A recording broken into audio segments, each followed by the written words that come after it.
Salut les amis, comment allons-nous? Alors, après la tête, après le corps, la santé, l'un des piliers de la résilience, on va parler de notre petit cœur. Oui, le petit cœur. Alors, le cœur, physiologiquement, on peut en prendre soin. Pareil que pour la tête et pour le corps, c'est génial, non? Oui, oui, oui, oui, oui, oui, oui, oui. 80% du temps, une diète avec des vrais produits.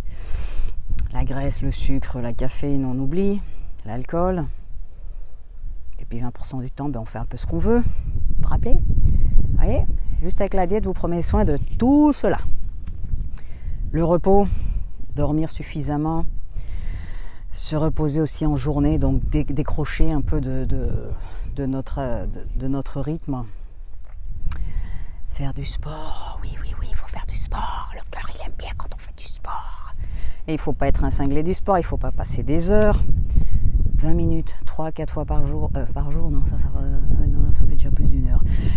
20 minutes, 3 à 4 fois par semaine, c'est formidable. Et votre petit cœur, vous allez bien en prendre soin. Vous allez faire travailler un petit peu et il va être content. Marcher, courir, nager, danser, ce que vous voulez. Ça ne doit pas être super intense non plus. La santé émotionnelle, parce que vous savez que, évidemment, ils sont connectés. Ça et le cœur, ils sont connectés. Et vous savez qu'au niveau champ magnétique, votre cœur produit 60 à 100 fois plus puissant que votre cerveau. Et il envoie plus d'informations à votre cerveau que votre cerveau à votre cœur. Oui. Mais les émotions, ce que vous ressentez, votre cœur, il va le traduire.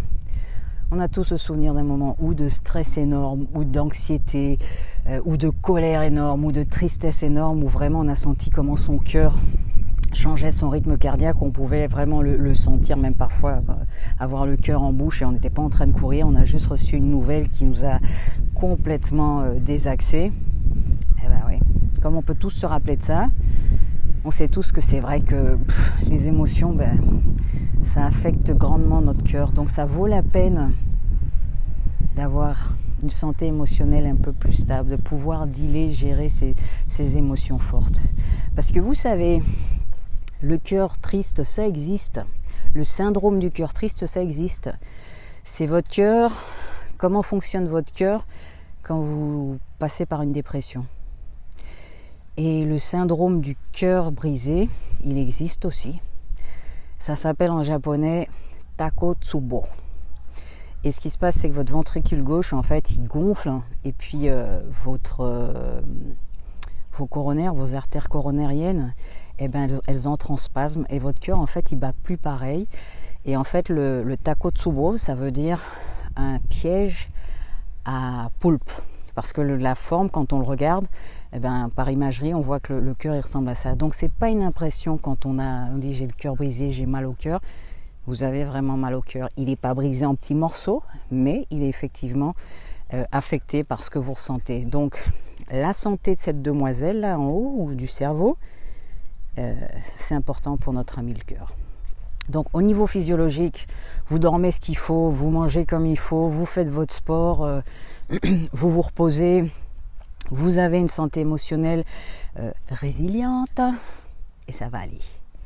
Et puis il y a l'autre partie, la partie justement émotionnelle. C'est quoi votre but de vie? Est-ce que vous sentez que vos journées, elles ont servi à quelque chose à part les tâches ménagères, gagner votre salaire et compagnie? Est-ce que vous avez l'impression qu'elle vous remplit, qu'elle vous nourrit, qu'elle nourrit votre âme et votre cœur? Parce que évidemment, les deux sont connectés. Est-ce que vous ressentez ça? Et vos passions, vous les nourrissez? C'est quoi vos passions? C'est quoi qui vous fait vibrer? Pas évident. Si, c'est très facile. En fait, au niveau du but ou des passions, au niveau des passions, c'est très simple. Si vous dites, je sais pas, moi, je sais pas ce que j'ai envie, je sais pas ce que sont mes passions. Pensez à 3 choses qui, depuis que vous êtes gamin ou gamine, font partie de votre essence. Moi, la danse, par exemple.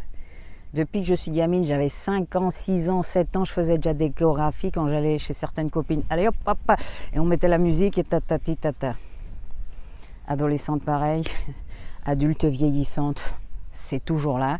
Donc ça c'est une qui est super facile parce que moi, alors je suis chez moi, je mets ma musique, je commence à danser, je suis heureuse. Il il y a une joie, ouf, je ne sais même pas décrire, mais ça me rend joyeux, c'est une passion qui est nourrie, et quelque chose d'aussi simple que ça, ça change tout. J'adore écrire, j'ai un journal, donc j'écris quasi tous les jours. Je ne veux pas être écrivaine, je ne veux pas écrire un livre, mais j'écris donc. Voilà.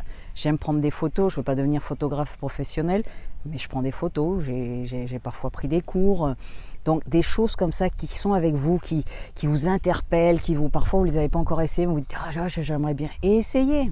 Parce que finalement, nourrir ses passions, ça ne veut pas toujours dire on doit tout lâcher pour les nourrir. Pas du tout, ça peut être des petites choses. Il faut peut-être parfois, oui, rechanger votre agenda pour pouvoir les mettre. Mais c'est important parce que ces petites choses-là, ces petites choses qui vous font vibrer, que votre cœur va boum boum boum boum boum boum boum boum boum boum boum boum boum boum, et bien ça change tout.